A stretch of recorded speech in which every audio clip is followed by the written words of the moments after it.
Hi, my name is Jessa Ellenburg, and I work for 2B Technologies in Boulder, Colorado. We're an instrument manufacturing company, and we specialize in making air pollution instrumentation that is portable, rugged, and FEM. About 10 years ago, we started using our instruments to do outreach to K through 12 schools. And I'm going to talk a little bit about our journey with that outreach and what we've learned over the last decade and how those programs have progressed. In 2009, we started our first outreach program. Back then, sensors weren't really a thing yet. So we used the 2B Tech ozone monitor in our first project, which we called the Global Ozone Project, or Go3 Project. We sent ozone monitors to schools around the world, and the students set them up for stationary ozone monitoring. The data were uploaded every 15 minutes automatically, and the students were able to see the data online. We got feedback after a few years on that project that the students really wanted to take their measurements mobile. They wanted to do some exploration. So we decided to pilot a mobile monitoring program with students, and that was the Go3 Treks project, which we started in 2015 through an NIEHS grant.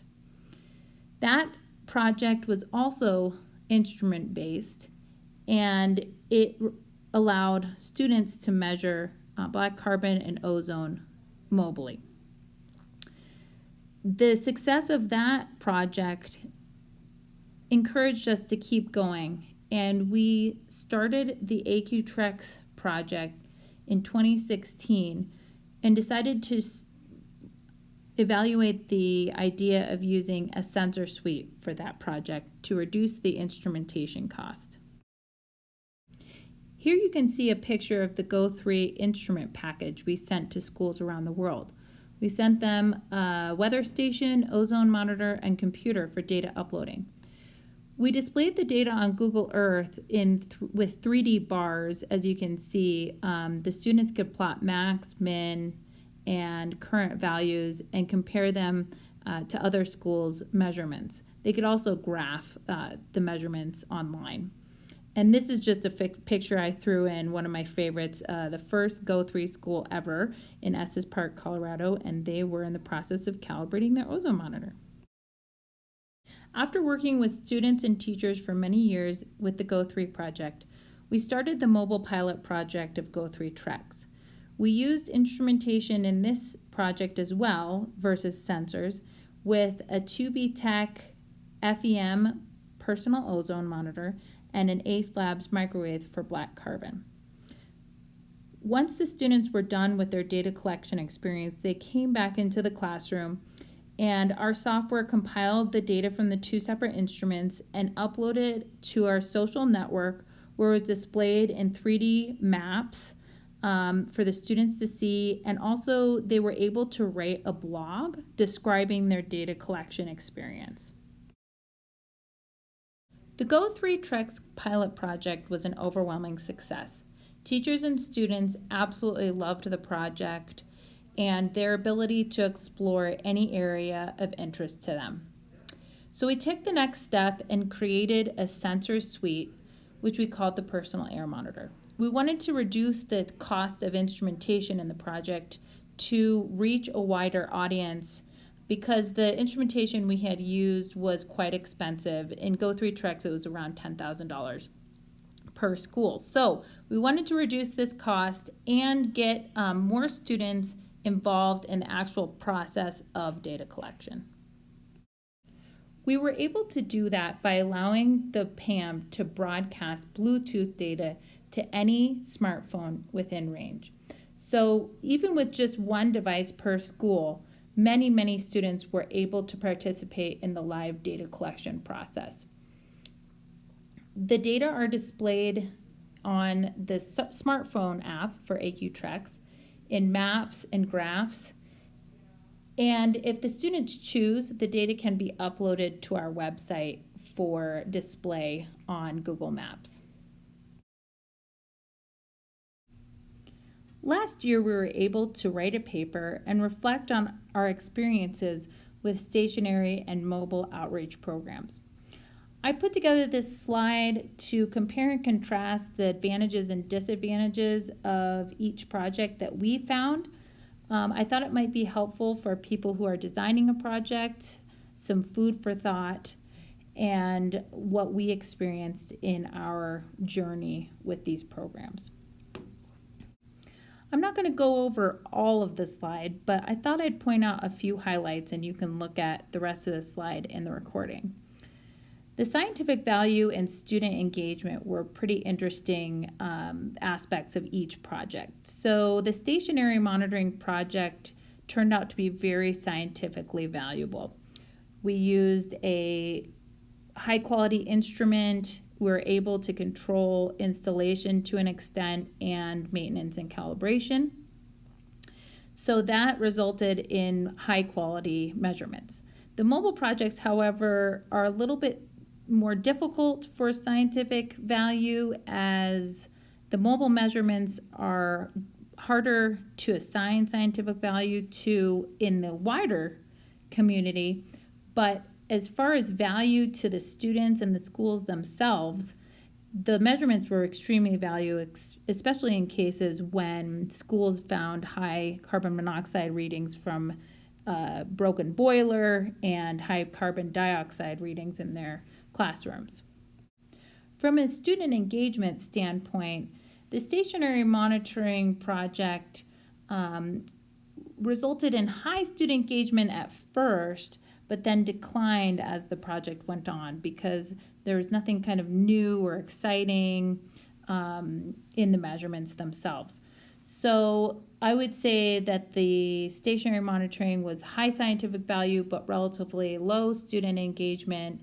And the mobile monitoring, perhaps not such high scientific value for the community at large, but very relevant for the kids themselves and super, super high student engagement. We found full class engagement and participation, and teachers reported that it was a perfect project, exploratory project for their students.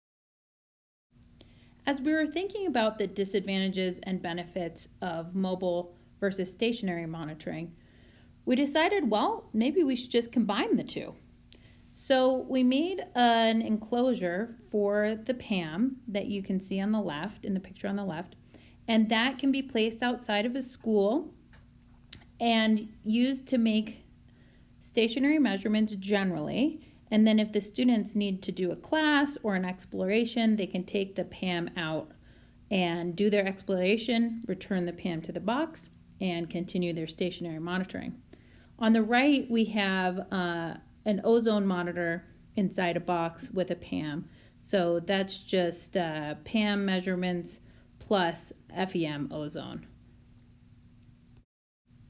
This is a relatively new development that we are piloting at a few schools right now. One thing that we've been real sticklers about throughout this entire process with outreach to the community has been data quality, especially when we decided to create the PAM, the sensor suite, and start using sensors. We felt it is generally somewhat irresponsible to send sensors out into the community without people really understanding how to calibrate and maintain them. So our experience with the Go3 project showed us that it's very difficult for teachers to maintain a monitoring station. For that reason, we decided on a rental model for the PAM with calibration checks between rentals. We found that a 3-week rental is the sweet spot for the PAM being used, plus them having enough time for their studies. With the calibration checks between rentals, community members and students could feel confident in the measurements that they were taking. Another thing we wanted to provide the students that were using sensors was a way to do a sanity check, if you will, on their data. So in the AQTreks app, we actually pull in data from the nearest regulatory station to compare side by side with the PAM measurements. So you can see a screenshot of that. And that way the students could make sure that it was the correct order of magnitude they were looking for. And we also give the students location information for the station that the data are coming from. And theoretically, a student could go to that station and do a quick walk-by calibration of their sensors. When we're thinking about the concept of a walk-by calibration, we realize that often regulatory data are only published as our averages, so you wouldn't see the real-time data from the regulatory station that you would need to see to do a true calibration with the PAM sensors. So we thought, well, we make all sorts of FEM instrumentation, so maybe we should combine all of that in a box and create a community sensor calibration station, which we ended up calling Aqsync. So the concept with that is that we'll publish data every 10 seconds, and you can do an on-the-fly calibration of any sensor, not just our PAM, but any sensor that a community is using to do a check of the sensor calibration. Over the last 10 years with our outreach programs and development and refinement, our central goal has always been the same: to get community members, students, the public involved in air pollution monitoring and get the tools that they need into their hands to measure in a responsible and accurate way. All of this development has caught the attention of regulatory agencies, the EPA, and most of all, Michael Ogletree with the City of Denver, who said to us one day, well, I just want to try all of this stuff, and when can we start? So Michael has been using the PAM in Denver public schools to look at asthma triggers and reducing exposure to asthma triggers. And he's also putting PAMs on some fleet vehicles. So you can see that in the picture, that little white car topper, there's a PAM in there. And using Aqsync stations to calibrate the sensor data on his mobile fleet. Thank you so much for participating in my presentation today. I have absolutely loved this journey over the last 11 years, creating and refining these outreach programs. And I hope so much that if you have any questions about developing your own program, or if I can help guide you in any way, I hope that you'll reach out to me. Thank you so much.